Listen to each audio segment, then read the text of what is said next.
tauhid itu.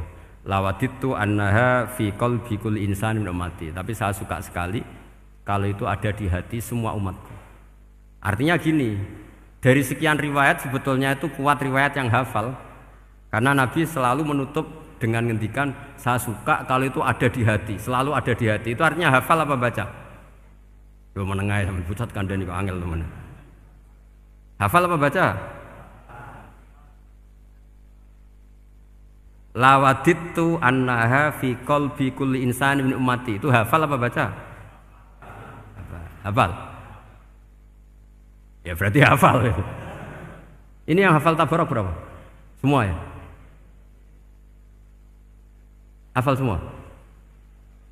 Aman berarti, no? Jadi kulo niku gak ada kitab banyak tentang usul fikih. Sebetulnya kepentingan saya itu bukan masalah usul fikihnya, tapi kepentingan bahwa konstitusi ilmu, saya ulang lagi apa, konstitusi ilmu yang difahami ulama ummati Rasulullah sallallahu alaihi wasallam itu ternyata fa innahu ta'ala bahabihim al malaikah. Allah itu bangga sekali dengan para malaikat. Makanya kamu harus ngaji usul fikih, ngaji apa saja. Karena malaikat itu tidak bisa mikir gak jenengan, yang bisa mikir itu jenengan. Sehingga ketika presentasi cara bahasa sekarang, termasuk keramatnya Imam Amudi, itu ada cerita ini ada di Nailul Ma'mul kalangannya Syekh Mahfud At-Turmusi. Imam Amudi itu ulama top, tapi dia ngajarnya itu matematika. Jadi ulama nggak ngajar tauhid, nggak ngajar tarikh, nggak ngajar pesolatan, tapi ngajar matematika. Akhirnya, tapi di hatinya ini, makanya ulama itu punya bisirri asrorihim al-fatihah itu ya di sini. Di hatinya itu menurut dia ilmu paling efektif untuk menjelaskan logika tauhid itu ya matematika. Singkat cerita, ketika ketemu para malaikat, ngendikannya Allah, ya Amudi, kenapa kamu sering belajar matematika? Li tauhidika ya Rabbi, supaya saya mentauhidkan engkau. Ajari para malaikat. Jadi malaikat dipanggil semua sama Allah. Hei waya malaikati, hei para malaikatku, dengarkan kajian Imam Amudi. Dengarin semua. Dia nerangkan di bor hanya sedikit. Nisbatus naini wa arba'atin wa khamsin sampai terus ilal wahid, semuanya nisbatul far'i ilal asli.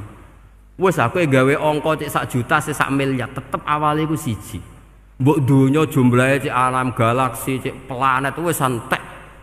Tetep asal usulnya siji. Kabeh ku pengembangan nisbatul far'i ilal asli. Liyane zat sing wahid iku kabeh far'un, cabang mintil kal wahdah. Malaikat manduk-manduk kabeh iya, kabeh ku kok Allah. Jadi angka sebanyak apapun itu ya nisbatul far'i ilal asli. Jadi 2 ya enggak asli, yang asli 1. 5 ya sama, 1 miliar ya sama, 1 triliun semua. Berapapun jumlahnya bilangan, semuanya adalah far'un minal wahid. Terus kata Allah, oh iki lho ulama aku pinter tenan nerangno tauhid. Nah, malaikat kan monoton. Pokoknya wiridan sudah gitu dok. Akhirnya, padahal malaikat ini pernah nggak terima ketika ulama itu masuk surga duluan, karena kan wiridan ini lama malaikat. Tapi ternyata apa? Kata Allah, kowe wiridan terus wajar gak di nafsu. Manusa tak kei nafsu jek eling aku. Akal terbaiknya dipakai untuk saya kata Allah, yaitu untuk litauhidi, untuk mentauhidkan saya. Itu Imam siapa? Amudi. Jadi dia. Terus saya punya kitab, pernah ngaji sama Mbah Mun, namanya kitab Al-Husunul Hamidiyah. Itu ada ulama, itu ahli gambar. Gambar. Kitabnya itu bergambar. Kadang gambar wit, kadang gambar wedhus, pokoknya kitabnya gambar. Tapi wong keramat. Dulu kitab gambar tapi hawane hawa tauhid. Nah, sampean kan enggak ngarang kitab primbon. Donga mahabbah. Lah ndekne dhewe Joko Tuwa kok ngijazahi mahabbah. Lucu kan. Ana kiai fakir jal ijazah jal rezeki yo ngijazahi padahal ndekne dhewe fakir. Lha sing repot meneh. Wong ndekne dhewe ra cerdas ngijazahi ilmu laduni. Seribet. Wong ndekne dhewe ra cerdas ngijazahi ilmu napa? Ternyata di akhir kitab itu dijelaskan gini. Fa inna hadhihi suwara, semua gambar ini Awaluha min nuqtah wahidah. Awalnya adalah dari satu titik. Jadi famadarul wujud adalah an-nuqtah, satu titik. Nuqtatul wujud yaitu Allah Subhanahu wa taala. Mbok kowe gambar seruwet apapun. Wis aku gambar benang paling ruwet sing ra iso diurai. Awalnya satu titik apa dua titik? Satu titik. Makanya masyhur dalam dawuh para ulama, Quran dikumpulkan di surat Fatihah. Surat Fatihah dikumpulkan di Bismillah. Bismillah dikumpulkan di titiknya ba. Nah titik ba ini disebut bi kana makana wa bi yakunu mayakun. Karena lewat titik bi ini karena saya yang ada menjadi ada dan karena saya yang mau ada akan menjadi ada. Makanya semuanya itu kembali ke satu titik, nuqtatul wujud. Kayak apa ulama dulu? Jadi mau bismillah itu gak main-main kan. Bismillah itu eling bae. Ba ini nuqtatul wujud, bahwa kita benar-benar bertauhid. Mbok kayak apa buletnya gambar, mbok kayak apa ruwetnya, tetap dimulai dari satu titik. Mbok kayak apa jumlah angka-angka itu, dimulai angka satu. Nah, sampean saya harapkan nanti kalau ketemu Allah, itu Allah bangga dengan sampean kon mulang tauhid ning malaikat. Orang yang TPK kon mulang malaikat. Itu cita-cita terbesar saya, kepengen mulang malaikat. Mulang sampean wis bosen yakin, wis aku pengen oh keren, mulang. Ya, maksudnya aja malaikat kok Jibril, Mikail itu malaikat elit. Sing awam-awam ya, sing mboten. Kalau malaikat ini papan atas niku pun alim banget. Saya kenapa ngomong demikian? Saya ini punya tafsir namanya tafsir Al-Qurtubi. Itu Imam Qurtubi termasuk tak anggap mufassir hebat. Beliau ketika ngendikan wa idz qala rabbuka lil malaikati, saat terus walhasil malaikat itu terus protes ataj'alu fiha may yufsidu fiha wa yasfikud dima. Itu kan ada pertanyaan di tafsir itu. Bagaimana mungkin malaikat itu protes kepada Allah, padahal malaikat itu terkenal loyal sama Allah, nggak pernah intervensi, nggak pernah gugat. Kenapa ini kok ada cerita malaikat kok gugat atas alu?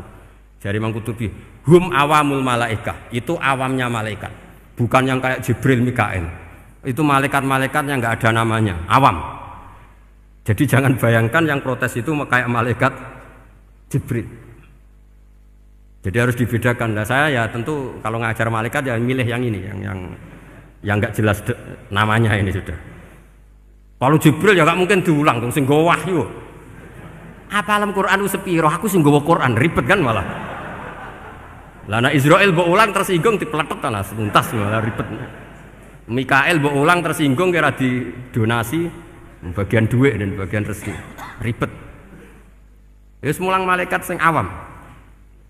Saya itu termasuk hilang iskal saya, janggal saya karena tafsir Qurtubi. Dulu saya itu iskal. Mau malaikat kok ngevaluasi kebijakan Allah itu artinya kan gini. Ya Allah, engkau mengangkat Adam sebagai khalifah. Padahal potensi Adam itu adalah ifsad. Ya, ataj'alu fiha may yufsidu fiha wa yasfikud dima.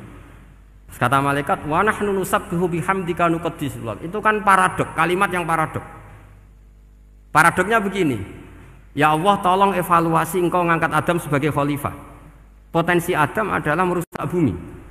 Wa nahnu nusabbihu bihamdik, kita ini selalu mensucikan engkau. Loh, itu kan paradok.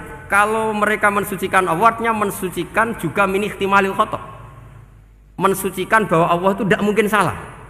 Lah ini bilang mensucikan kok. Saya mensucikan engkau Gusti, tapi kok dalam hal ini kok kayak jenengan itu salah gitu. Wong karwan Adam kok mbok angkat. Makanya Allah duka. Wong kowe ku jare maca tasbih kok ngevaluasi. Ya kan maknanya mentasbihkan Allah apa? Mensucikan dari semua kesalahan, kekurangan. Nah, ini bilang baca tasbih kok nganggep Allah itu perlu dievaluasi kebijakannya. Tolong pikir ulang Gusti. Mungkin jenengan kurang detail kan kayak gitu. Akhirnya Allah tersinggung. Masyhur itu di tafsir-tafsir. Meskipun tafsir itu sebagian Israiliyat, yang keterusan itu rodok Israiliyat, tapi cara kula rodok setuju, Israiliyat sing rodok-rodok gitu. Itu kan masyhur itu. Akhirnya, lah apa alasannya Adam kok salah? Bani Adam tentu akhirnya Adam ini kemudian terganti ke Bani Adam. Dan itu jadi perdebatan ahli tafsir. Apakah dhamir itu harus kembali ke asal? Apa boleh ke pengembangannya? Misalnya Adam itu kan di situ disebut ataj'alu fiha may yufsidu fiha wa yasfikud dima. Padahal Adam yang nabi ini nggak pernah yusfikud dima, nggak pernah yufsid fil ardi, juga nggak pernah wasfikud dima. Ya, saya ulang lagi, Adam yang nabi itu kan nggak pernah ngalami atas alufia mayusidu fiha wasfikud dima. Berarti Adam ini nanti yang nakal, yang sampai senang pertumpahan darah itu Adamnya apa anaknya? Anaknya kan? Itu jadi perdebatan ahli tafsir. Walhasil singkat cerita, malaikat ini tidak salah. Nyatanya kita tahu kan perang di Irak, di Syria, perang zaman Belanda, Bani Adam itu senang safkud dima. Tapi ternyata malaikat ini ditegur sama Allah. Yusbiya manusia itu salah itu di nafsu. Gue bener mergo ora tak kei nafsu. Masyhur terus dicerita Israiliyat itu ada malaikat, nggih jajal Gusti. Jajal tenan dikei nafsu, medun ketemu wong adus langsung merkosa. Gak weanan sih, ora kenalan sih. Terus dari Allah, wah lumayan menusa ana mukadimah ae ora-uran ae. Walhasil terus malaikatnya ape terbang nggak bisa. Ini kata cerita Israiliyat, kamu harus menentang cerita ini. Tapi saya setuju. Singkat cerita, pertanyaannya adalah, mungkinkah malaikat melakukan kesalahan? Padahal termasuk salah adalah protes kepada Allah Subhanahu wa ta'ala. Itu dijawab oleh Imam Qurtubi, hum awamul malaikah. Itu awamul malaikat. Jadi kita harus membedakan malaikat yang papan atas, yang ashos. Kalau dalam tafsir modern disebut malaikat sing ashos, kayak Jibril, Mikail. Ada malaikat awam. Nah, yang awam ini ya biasa, yang bilang qalu ataj'alu fiha ma yufsidu fiha wa yasfikut dima wa nahnu nusabbihu bihamdika nuqaddisu lak. Itu kan paradok. Paradoknya ya Allah, engkau mengangkat Adam jadi khalifah itu kayaknya salah. Harusnya kan ngangkat kita, karena kita ini yang selalu mensucikan engkau. Loh, mensucikan Allah, kok nganggep Allah mungkin salah dalam bikin keputusan. Makanya hati-hati kalau baca tasbih. Kalau baca tasbih, kalau Allah Maha Suci, ya sudah suci dari segala kesalahan, kekurangan. Jika wiridannya Rasulullah yang diajarkan kita, subhanallah bihamdi adada khalqi wa ridha nafsi wa zinata arsy midada kalimati. Jangan subhanallah pakai versi kamu. Allah Maha Suci. Ternyata kamu punya khayalan tentang Allah. Nah, kalau khayalan kamu salah, berarti mendudukkan Allah tidak sesuai sifatnya Allah. Makanya ahli tauhid terus punya satu pakem ilmu yang namanya ma khatara bi balika fa wa bi khilafi dzalik. Apa yang ada di hatimu bahwa Allah seperti ini, hakikatnya Allah tidak akan seperti itu, karena Allah mukhalafatul lil hawadits.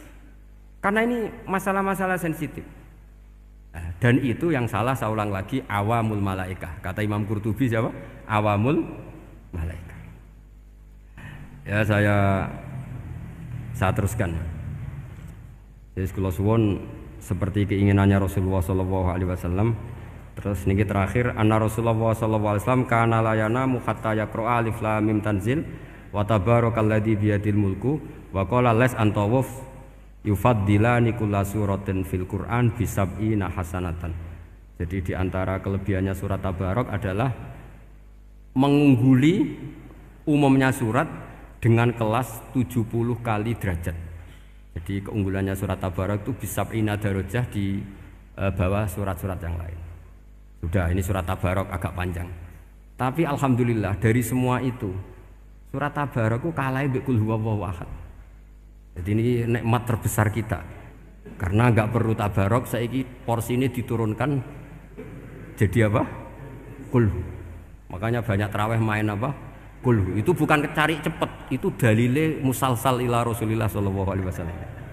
Jadi ada sahabat itu kalau ngimami main kulhu. Di Indonesia masih mendingan kulhunya rakaat kedua ya. Itu enggak, sahabat ini rakaat pertama ya kulhu, kedua ya kulhu. Masih mendingan di Indonesia dipakai selingan rakaat kedua. Singkat cerita, sahabat yang makmum ini lama-lama mangkel, matur, ya Rasulullah, ini orang yang kau pasrai jadi imam itu sering main kulhu. Akhirnya Nabi memanggil, ya fulan, kenapa kamu suka baca kulhu? Li'annaha sifatur rahman, karena dalam surat kulhu itu semuanya menerangkan sifatnya Allah Ta'ala. Maka saya suka itu. Nabi saat itu juga dapat wahyu, ya Muhammad, kasih tahu orang itu, inni uhibbu, saya suka dia karena dia suka kulhu. Wah, itu aja hafalkan itu. Jadi itu riwayat yang lebih menggembirakan gitu. Jadi ndak usah tabarak, cukup apa? Dan itu lebih mutawatir. Makanya dalam legenda dunia kiai itu kan ini ada cucunya Sayyidina Ali. Tuh, siapa yang bisa khatam Quran sekian menit, yang menang Sayyidina Ali ya, karena baca kulhu sampai 3 kali, yang dianggap tak